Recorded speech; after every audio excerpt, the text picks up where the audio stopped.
It was a Tuesday evening in October when my phone rang, cutting through the comfortable silence of my Denver apartment.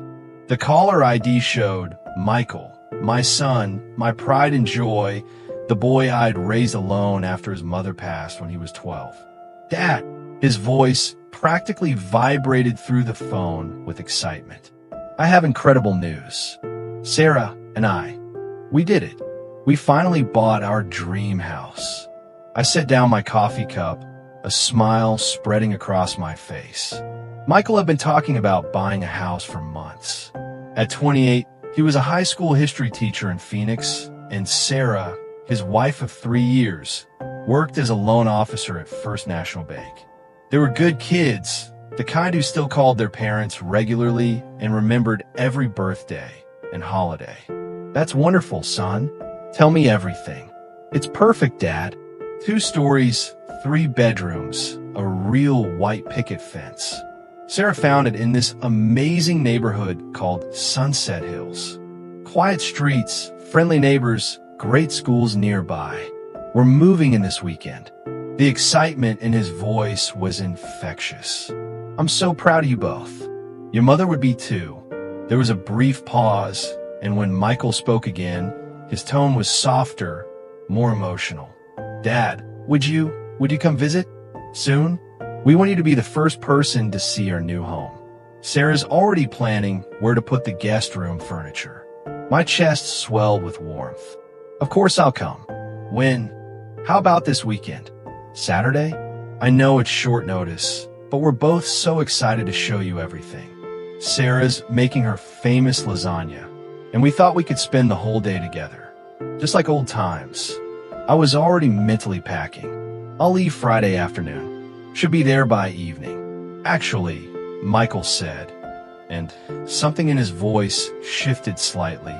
Could you come Saturday morning instead?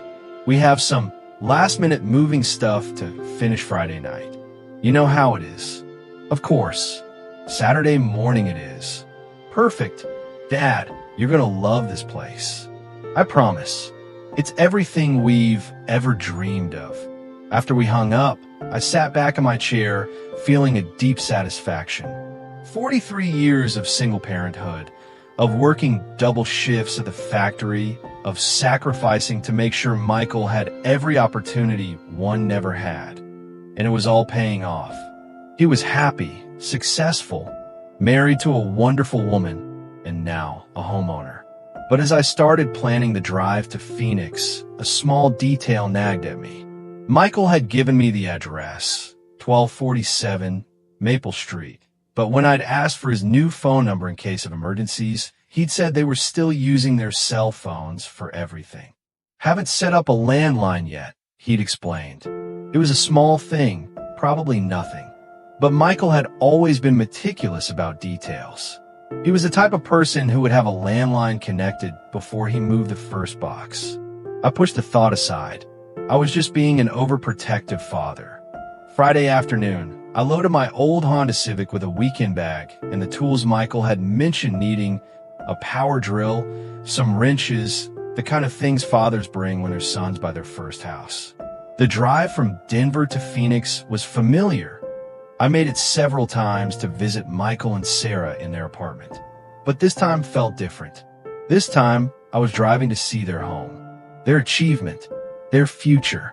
The interstate stretched endlessly ahead, and I had plenty of time to think. Michael had sounded different on the phone.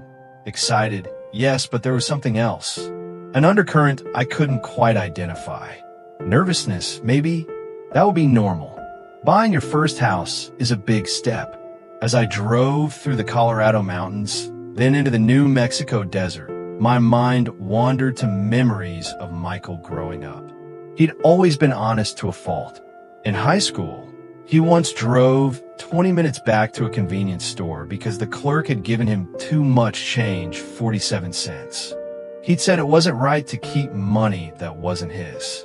That's why Sarah was so perfect for him. She shared his moral compass, his sense of right and wrong.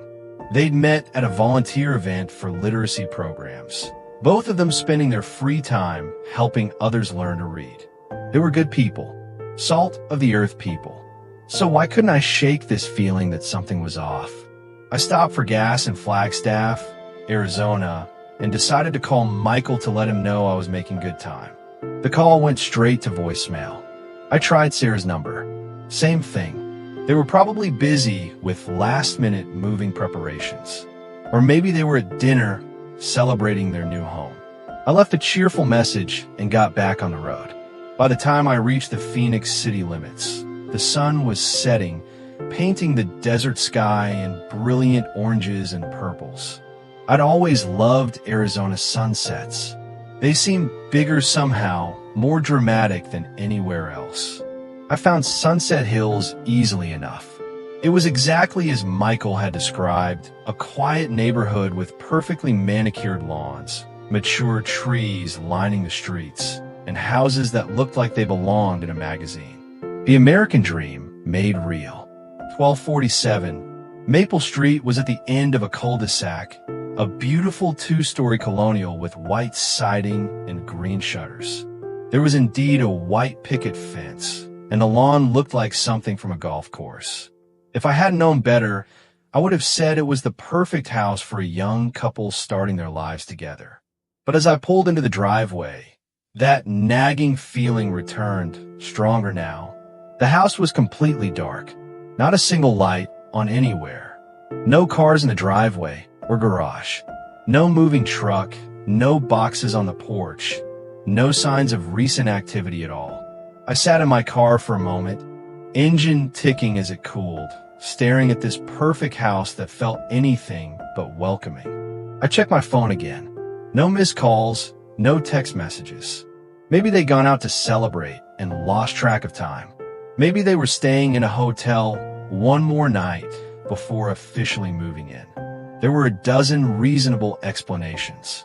But reasonable explanations don't make your hands shake when you reach for the car door handle. I was halfway up the front walk when I heard footsteps behind me. Fast footsteps, running footsteps on concrete and then grass. Sir, please wait. I turned to see a young woman, maybe 17 or 18, sprinting across the lawn from the house next door. She was petite with shoulder-length blonde hair, wearing jeans and an oversized university sweatshirt. But it was her expression that stopped me cold. Her eyes were wide with something that looked like genuine terror. "You can't go in there," she said, slightly out of breath. "Please, you have to believe me. You need to leave this place. Right now, before they come back." "Slow down," I said, instinctively taking a step back. "What are you talking about? This is my son's house." She looked around nervously, as if checking to make sure we weren't being watched.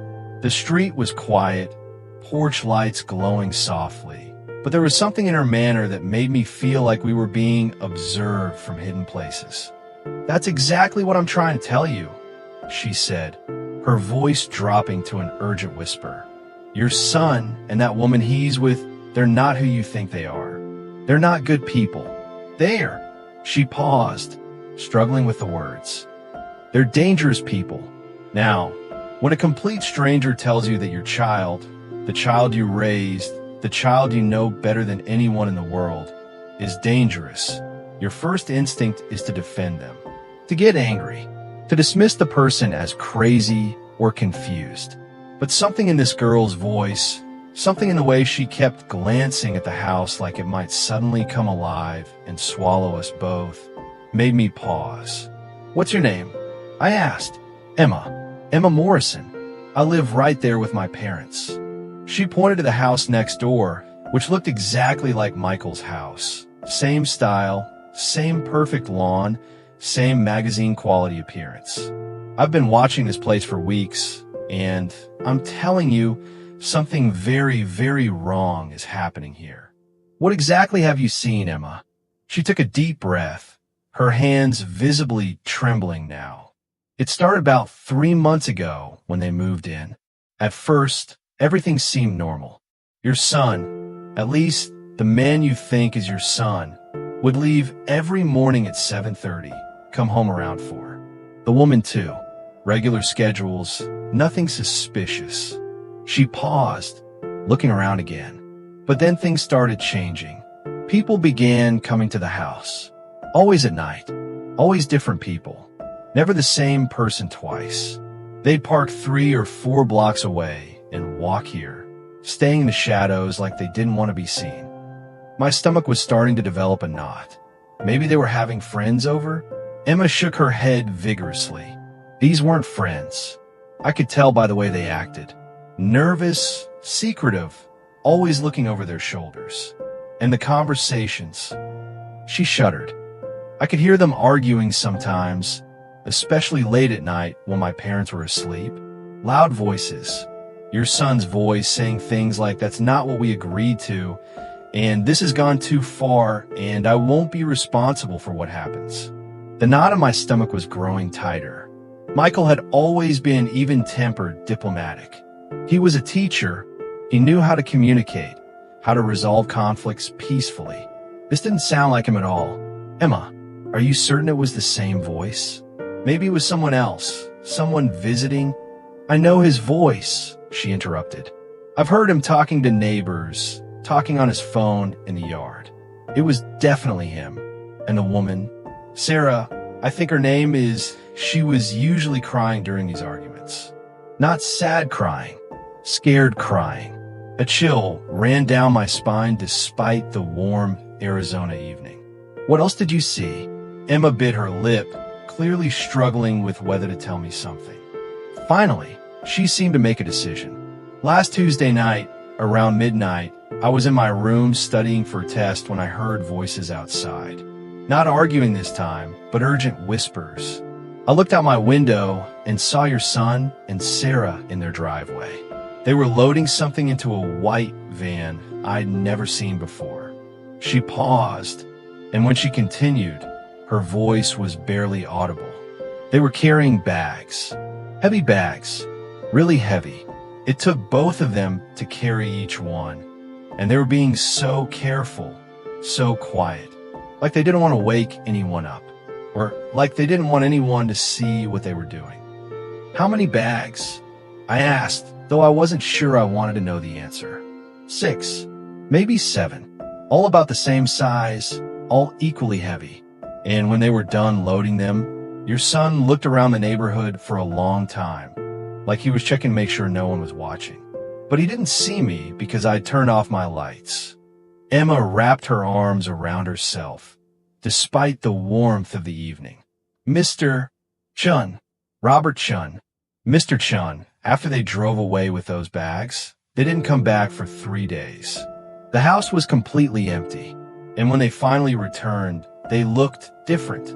Haunted, maybe, like they'd seen or done something terrible."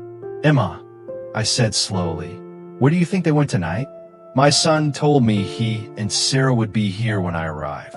Her face went pale. "They left about 2 hours ago. I saw them getting into a black sedan with 2 other people. I'd never seen the car before, and I'd definitely never seen the other people. One was a large man with tattoos covering his arms. The other was a woman with short red hair and sunglasses, even though it was getting dark. 2 hours ago. So they'd left just before I would have arrived, if I'd made normal time. Like they'd known exactly when I was coming and had planned to be gone." "Did you see which direction they went?" "Toward the highway." "But Mr. Chun," Emma grabbed my arm, her grip surprisingly strong. "That's not the worst part. Before they left, I saw your son standing in the front yard, just staring at this house for the longest time. And he was crying. Not just a little. Really crying, like his heart was breaking. I felt like someone had punched me in the stomach." "Michael crying?" I hadn't seen Michael cry since his mother's funeral 16 years ago. "Emma, I need to ask you something, and I need you to be completely honest with me. Do you think my son and his wife are in some kind of trouble? Like, do you think someone is forcing them to do things they don't want to do?" She considered this for a long moment. At first, that's what I thought, that maybe they were victims of something. But then I started paying closer attention to their conversations, and she trailed off. "And what? Sometimes your son was the one giving orders. Sometimes he was the one making threats. And sometimes, when he thought no one was listening, he was the one making phone calls that sounded like he was planning something. The world seemed to tilt slightly. Planning what? I don't know. But one night, about a week ago, I heard him on the phone in his backyard. He was saying things like the target list is complete and phase 2 begins Monday, and make sure there are no loose ends. Emma's voice dropped to a whisper. Mr. Chun, I think your son might be involved in something criminal. Something serious. And I think tonight, whatever they've been planning, it's happening. I pulled out my phone and tried calling Michael again. Straight to voicemail. Sarah's phone too. I'm going inside, I decided. No. Emma grabbed my arm again. What if they come back and find you? What if there are other people involved who are watching the house? What if they're my family? I said, though the words fell hollow. And Michael gave me a key in case of emergencies. Emma's face went completely white. He gave you a key? Mr. Chun, why would he give you a key if he was planning to be here when you arrived? Why would he give you a key unless he wanted you to go inside when he wasn't here? That was an excellent question, one that made my hand shake as I pulled the key from my pocket. Emma, I need you to go home. Call your parents. Make sure they're safe. And if anything happens to me, if you see anything suspicious, call the police immediately. She nodded, tears starting to form in her eyes. Mr. Chun, I hope I'm wrong about all of this. I really hope your son is exactly who you think he is. So do I, Emma. So do I. The key turned easily in the front door lock, which somehow made everything feel worse. If Michael and Sarah were involved in something criminal, wouldn't they have changed the locks? Wouldn't they have been more careful about security? Unless they wanted me to be able to get inside. The door swung open silently, revealing a living room that looked like something from a furniture showroom. Everything was clean, coordinated, and completely impersonal. There were 2 black leather couches arranged around a glass coffee table, a large flat-screen television mounted on the wall, a few generic landscape paintings that looked like they'd been chosen by an interior decorator who'd never met the people living here. But there were no family photos, no personal items, no wedding pictures, no mementos from trips, no books or magazines, or any of the small things that make a house feel like a home. I walked through the living room into the kitchen. It was spotless and equally impersonal. The refrigerator held basic items: milk, eggs, sandwich meat, condiments. Nothing that suggested meal planning or family dinners. The cabinets contained a minimal set of dishes and glasses, like someone had bought exactly what they needed and nothing more. On the kitchen counter, I found the first thing that felt personal, a notepad with handwriting I recognized as Sarah's. Most of the notes were mundane grocery lists, appointment reminders, phone numbers. But at the bottom of the page, in darker ink like it had been written with more pressure, was a note that made my blood run cold. RC arrived Saturday. Package must be delivered before 8 p.m. No delays. Too much at stake. RC Robert Chun. Me. I was the package. My legs felt weak, and I had to grip the counter to steady myself. What did it mean? What kind of package? And deliver to whom? I climbed the stairs to the second floor, my footsteps echoing in the empty house. The master bedroom was as impersonal as everything else. A bed with generic bedding. A dresser with a few items of clothing that could belong to anyone. No family photos on the nightstand, no personal touches anywhere. But in the closet hidden behind a row of hanging clothes, I found something that made everything worse. 2 suitcases, packed and ready to go. Not vacation packing, escape packing. Cash, passports, basic clothing, and nothing else. They were planning to disappear. The second bedroom had been converted into an office of sorts. A desk, a filing cabinet, and a computer that was still running. The screen showed what looked like a spreadsheet, but when I got closer, I realized it was a list of names, addresses, and numbers that looked like bank account information. At the top of the list was my name, Robert Chun, age 67, retired. Next to it was my address, my social security number, and what looked like my bank account balance, accurate to the penny. Below my name were dozens of others, all elderly people, based on the ages listed, all with detailed financial information. I scrolled down the list, my horror growing with each entry. Margaret Morrison, age 72. Frank Williams, age 69. Dorothy Kim, age 74. Page after page of elderly people's personal information. At the bottom of the list was a summary. Total target value, $2.7 million. Completion deadline, Sunday. Tomorrow was Sunday. I heard a car door slam outside. I quickly closed the computer screen and moved to the bedroom window. The black sedan Emma had described was back, parked in the driveway. I could see 4 figures getting out. Michael, Sarah, and 2 people I didn't recognize. A large man with visible tattoos and a woman with short red hair. They were back early, and I was trapped upstairs. I heard the front door open and voices in the living room.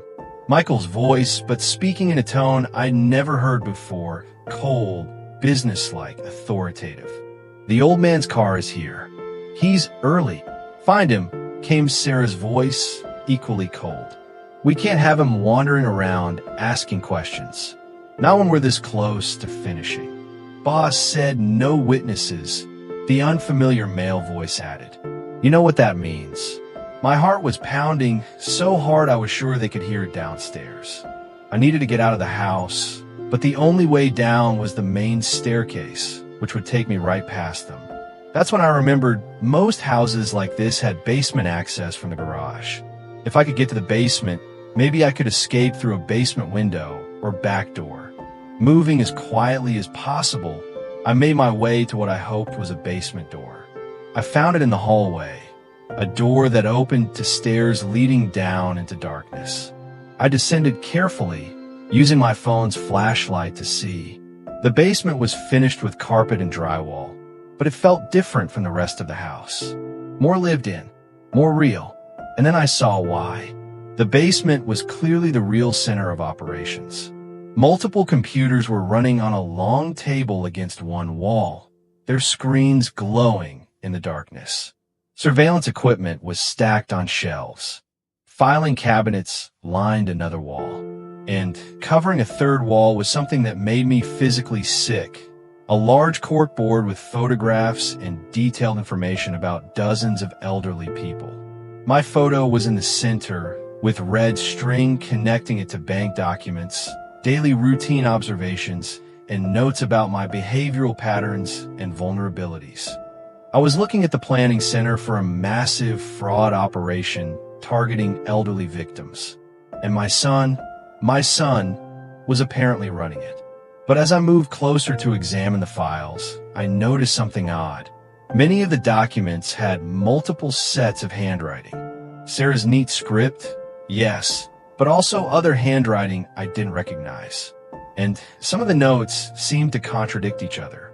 One file folder was labeled Active Surveillance. It contained detailed reports about the daily activities of everyone in the neighborhood.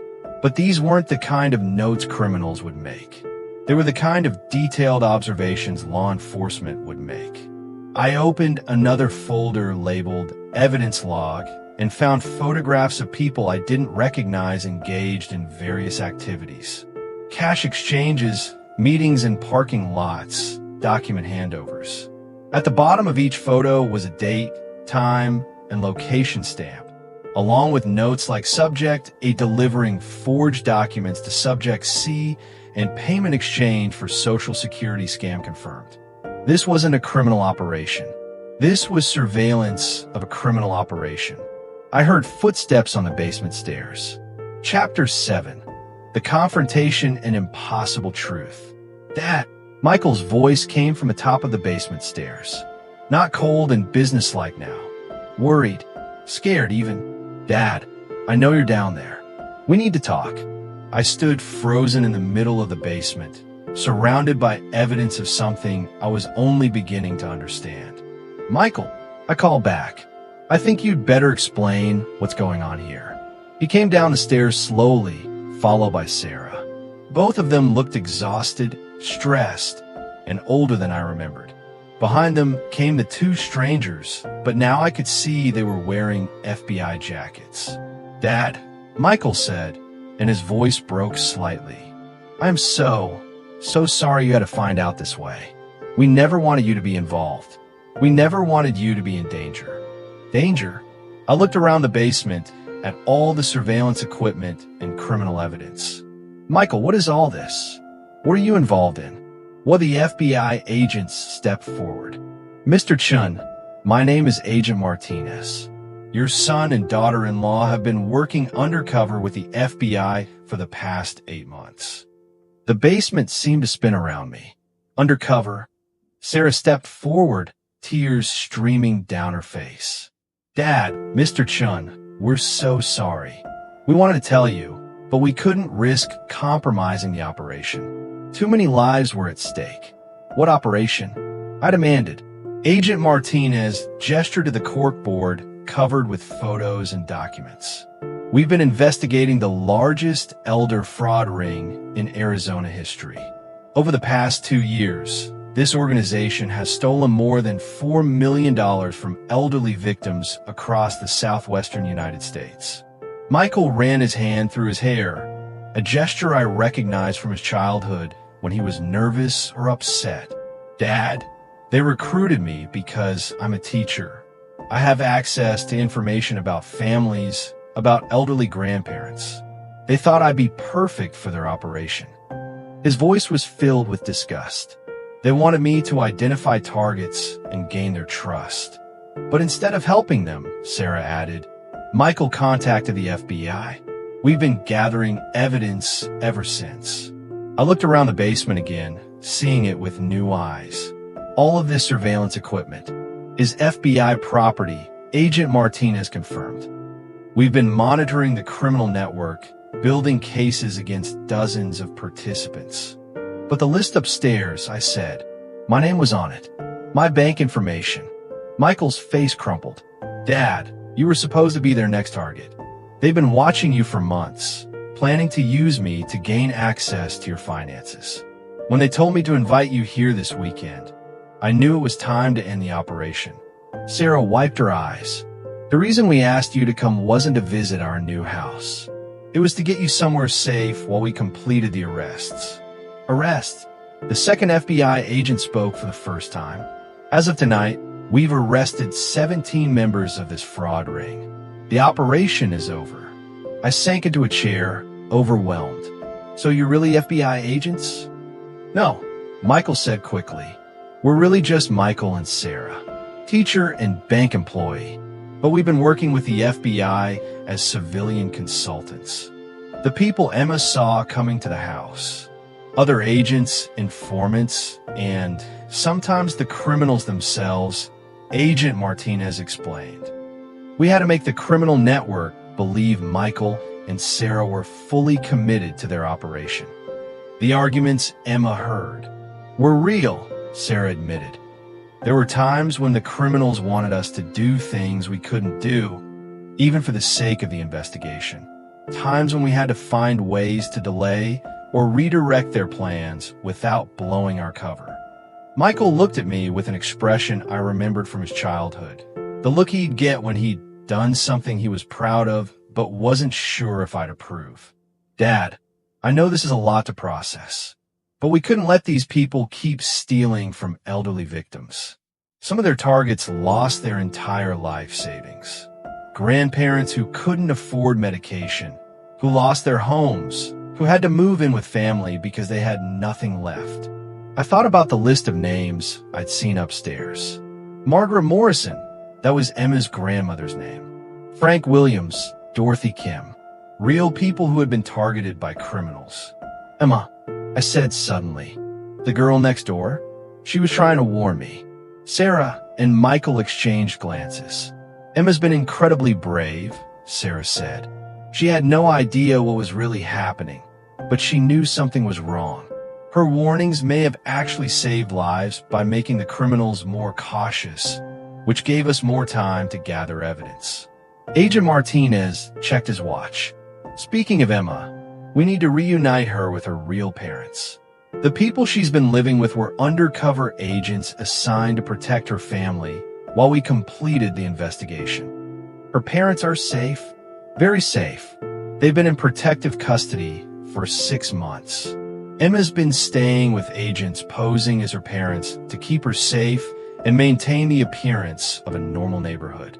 We sat in the basement for another hour while Agent Martinez and his partner explained the full scope of the operation. The criminal network had been sophisticated, using fake families in multiple neighborhoods to gain trust and identify vulnerable elderly targets. They developed detailed psychological profiles, learned daily routines, and created elaborate cons to gain access to bank accounts and personal information. The really insidious part, Agent Martinez explained, was how they used family relationships. They'd identify elderly people with loving, trusting relationships with their children or grandchildren, then find ways to exploit those relationships. Michael's jaw was clenched with anger. They showed me photos of their previous victims. Elderly people who'd been convinced to give their grandson money for fake emergencies, or who'd been tricked into providing bank information to help their daughter with a financial crisis. When they approached me, Sarah added, they already knew about my job at the bank and Michael's relationship with you. They thought we'd be perfect for accessing elderly customers' accounts and identifying wealthy retirees. I looked at my son, really looked at him. The stress of the past 8 months was evident in his face. Dark circles under his eyes, new lines of worry, a tension in his shoulders that hadn't been there before. Michael, why didn't you just say no? Why put yourself through this? He was quiet for a long moment. Dad, do you remember what you taught me about doing the right thing, even when it's hard? I nodded. It was something his mother and I had emphasized throughout his childhood. When they showed me those photos of their victims, I kept thinking about you, about how trusting you are, how you always see the best in people. I realized that somewhere out there, someone's father was being targeted by these criminals. Someone's father was going to lose everything because he loved and trusted his family. Sarah reached over and took Michael's hand. We both knew the risks. We knew it would be dangerous, that we'd have to lie to people we cared about, that we might put ourselves and others in harm's way. But we couldn't live with ourselves if we just walked away and let it continue. Agent Martinez closed his notebook. Mr. and Mrs. Chun, what you've done over the past 8 months has been extraordinary. This criminal network was responsible for ruining the financial security of hundreds of elderly victims across multiple states. Your work has not only stopped them, but will help us recover millions of dollars in stolen assets. What happens now? I asked. Now we complete the prosecutions. Michael and Sarah will likely need to testify in multiple trials over the next year, but their undercover work is finished. They can go back to their normal lives. Michael laughed bitterly. Normal lives? I'm not sure we remember what that looks like. I stood up and walked over to my son. Michael, I need you to know something. He looked up at me with the same expression he'd had as a little boy when he wasn't sure if he was in trouble or not. I'm so incredibly proud of you, and your mother would be too, what you and Sarah did. The courage it took, the commitment to protecting others, that's the kind of person I always hoped you'd become. Michael's composure finally broke, and he hugged me with the fierce intensity of a child who'd been scared and brave and was finally safe in his father's arms. I was so afraid you'd hate me for lying to you, he whispered. So afraid you'd think I'd become someone you couldn't trust.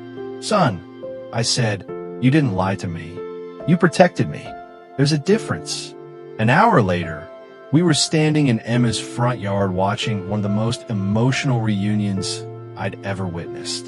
Her real parents, Margaret and David Morrison, came running across the lawn with tears streaming down their faces.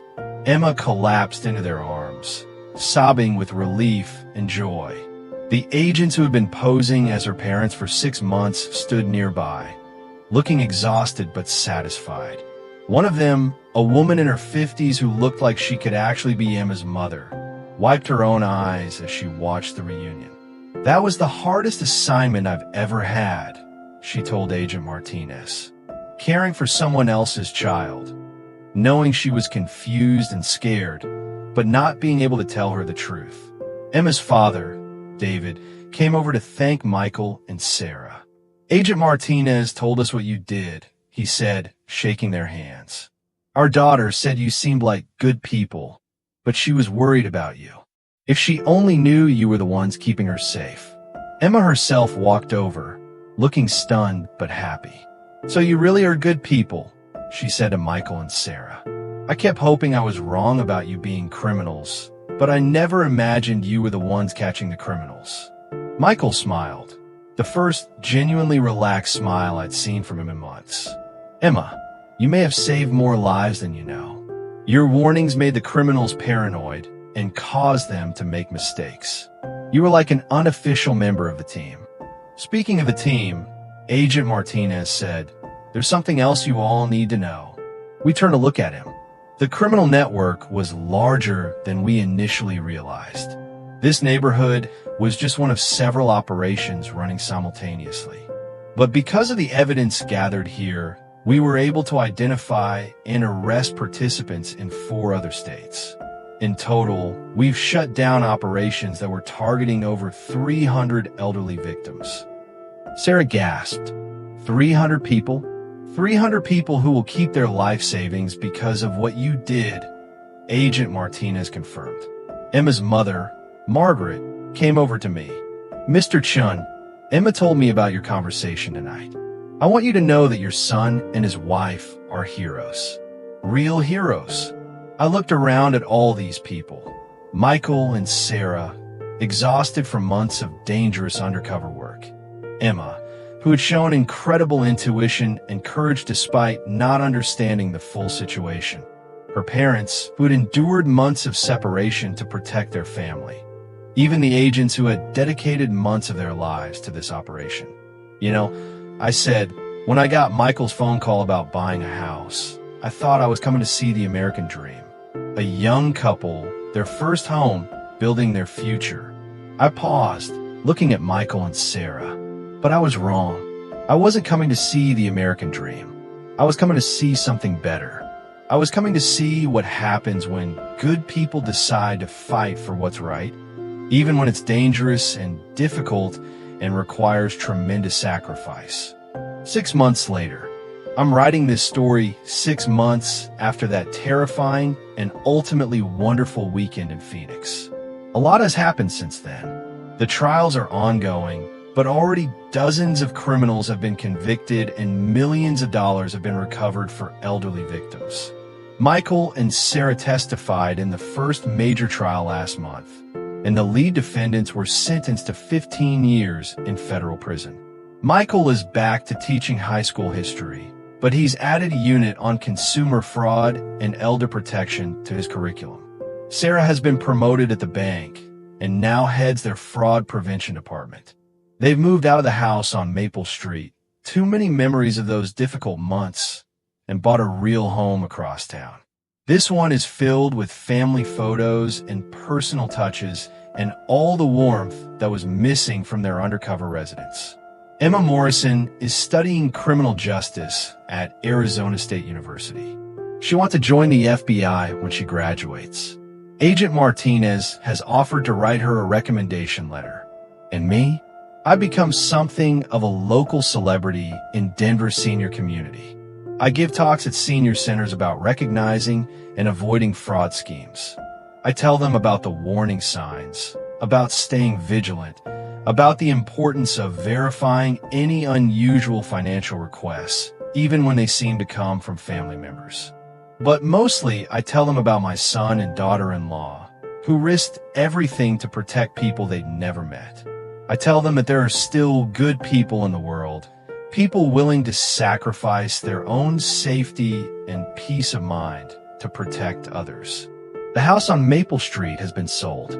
The new owners are a genuine young couple, a nurse and an accountant, who have no idea of the drama that unfolded in their home. They've painted the walls bright colors, planted a vegetable garden, and filled the rooms with laughter and the sounds of their twin toddlers. Sometimes I drive by when I'm visiting Michael and Sarah. The house looks completely different now, lived in, loved real. It's what Michael and Sarah's house was pretending to be during those months of undercover work. Emma keeps in touch. She sends me updates about her studies and occasionally asks for advice about her future career. She's maintained her sharp instincts and natural protectiveness, qualities that will serve her well in law enforcement. Her parents have recovered from their months of separation and protective custody, though David Morrison still checks the locks twice before bed, and Margaret is more cautious about opening the door to strangers. Agent Martinez was promoted and now runs the FBI's Southwest Elder Fraud Task Force.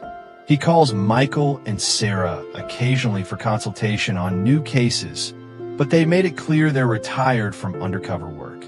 They've had enough of living double lives. The most surprising outcome of all this is that I've become closer to Michael and Sarah than ever before. Going through that terrifying night together, learning about their courage and sacrifice, seeing them at their most vulnerable and most heroic, it created a bond between us that didn't exist before. We have dinner together every Sunday now, either in Phoenix or Denver, depending on schedules. We talk about everything, their work, my volunteer activities, plans for the future. But we also talk about that night, about what they went through, about the weight of keeping such enormous secrets. The hardest part, Sarah told me recently, wasn't the danger or the stress. It was lying to you. Every time you called, so happy and proud of us for buying our dream house, I wanted to tell you the truth. I wanted you to know that we were doing something important, something that mattered. But we couldn't, Michael added. We couldn't risk your safety or the operation. And we couldn't burden you with that kind of worry and fear. I understand their reasoning, but I've also made them promise that if they ever find themselves in a similar situation again, they'll find a way to let me know. Not the details, not anything that could compromise their safety, but something so I know they're fighting the good fight. 3 months ago, I received a letter that changed everything. It was from an elderly woman named Dorothy Kim in Tucson, one of the names I'd seen on that terrible list in the basement computer. Dear Mr. Chun, she wrote, I don't know if you remember my name, but it was on a list of potential fraud victims that your son and daughter-in-law helped the FBI recover. I wanted to thank you for raising such incredible children. She went on to explain that she had been contacted by members of the criminal ring just 2 weeks before their arrest. They had called her, claiming to be representatives of her grandson's college, saying he needed emergency money for medical expenses after an accident. She had been preparing to wire them her entire savings account, $47,000 that represented her life's work as a seamstress. If your son and his wife hadn't risked everything to stop these criminals, she wrote, I would have lost everything. I would have had to sell my home, move in with family, become a burden instead of an independent woman. Your children saved not just my money, but my dignity and my future. I keep that letter framed on my kitchen table. When people ask me about Michael and Sarah, about what they did during those 8 months of undercover work, I show them Dorothy Kim's letter. I tell them that this is what heroism looks like in real life. Not dramatic rescues or epic battles, but quiet courage, sustained sacrifice, and a willingness to endure months of fear and deception to protect complete strangers. The criminal network that Michael and Sarah helped destroy had been operating for over 3 years. In that time, they had stolen $4.2 million from 312 elderly victims across 7 states. Some victims lost a few $1,000s, their Christmas money or vacation funds. Others lost everything. Entire retirement accounts, the proceeds from selling family homes, money set aside for medical emergencies. One victim, an 89-year-old man named Frank Williams, had given the criminals $78,000, money he'd been saving to pay for his wife's Alzheimer's care. When the FBI recovered the funds and returned them to him, he cried for 20 minutes. His wife had been on a waiting list for a specialized care facility, and without that money, she would have had to remain in an understaffed, low-quality nursing home. These are the stories that keep me speaking at senior centers, that motivate me to continue educating elderly people about fraud prevention. Every person I reach, every scam I help someone avoid, is a small victory against the criminals who prey on trust and kindness. But the most important lesson I've learned from this experience isn't about fraud prevention or criminal justice. It's about family. For years after my wife died, I worried that I hadn't done enough as a single parent. I worried that Michael would grow up missing something essential, that he wouldn't develop the right moral compass without his mother's influence. I second-guessed every decision, every conversation, every moment when I chose work over family time because we needed the money. That night in the basement on Maple Street, surrounded by evidence of my son's courage and integrity, I realized that my worries had been unfounded. Michael had become exactly the kind of man his mother and I had hoped he would be. Not perfect, but good. Not fearless, but brave. Not someone who avoided difficult choices, but someone who made the right choice even when it was terrifying. The phone call that started this whole adventure, Michael's excited call about buying his dream house, had been a lie born of necessity. But the truth underneath the lie was more beautiful than any dream house could be. My son had called me because he wanted me to be safe. He had invited me to Phoenix not to show off his success, but to protect me from criminals who wanted to destroy my financial security. Every word of that phone call, every detail about the perfect house and the perfect neighborhood had been designed to get me somewhere safe while he and Sarah completed the most dangerous and important work of their lives. When I think about the American dream now, I don't think about white picket fences or perfect lawns or magazine-worthy houses. I think about parents raising children who grow up to protect strangers. I think about young couples willing to sacrifice their own peace and safety for the greater good. I think about neighbors like Emma, who trust their instincts and try to protect people they barely know. I think about the real dream, not the house on Maple Street, but the people who are willing to live there in danger and deception so that elderly people across the country could keep their homes, their savings, and their dignity. That's the American dream. And I'm proud to say that my son and daughter-in-law are living it every day. The story could end there, with justice served and families reunited and criminals behind bars. But life doesn't end with neat conclusions, and neither does this story. Last month, I received another phone call. This time it wasn't Michael with exciting news. It was Agent Martinez. "Mr. Chun," he said, "we've identified another network. Different criminals, but similar methods. They're targeting elderly veterans this time, using fake military charities and patriotic appeals." I felt that familiar knot in my stomach. What does that have to do with me? We need someone to help us understand how these criminals approach their victims. Someone who's been targeted before, who understands their psychology and methods. Someone with credibility in the elderly community. I was quiet for a long moment. "Agent Martinez, are you asking me to work undercover?" "Not undercover, exactly. More like community liaison. We need someone to help educate potential victims and possibly help us identify the criminals' approach methods." I thought about Dorothy Kim's letter, about Frank Williams crying when he got his wife's care money back, about all the elderly people who hadn't been as lucky as I was, who hadn't had a son and daughter-in-law willing to risk everything to protect them. "When do we start?" I asked. Agent Martinez laughed. "I should have known you'd say yes. You're definitely Michael's father." And so, at 67 years old, I find myself embarking on a new adventure. Not as dramatic as Michael and Sarah's 8 months of undercover work, but important in its own way. I'm helping the FBI understand how criminals target elderly victims, and I'm working with senior communities to build awareness and resistance to fraud schemes. It's not the retirement I had planned. It's better, because sometimes the most important thing you can do with your life is help protect other people's lives. Sometimes the greatest adventure isn't the one you choose for yourself, but the one that chooses you because you're needed. Michael and Sarah understand completely.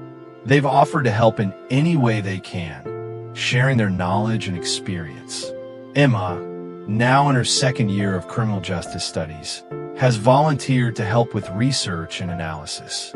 We've become an unlikely team, a retired factory worker, an undercover teacher and banker, and a college student who trusted her instincts when something felt wrong.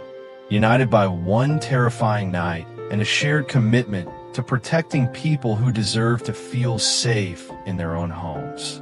The house on Maple Street is just a house now, lived in by people who have no idea of its history.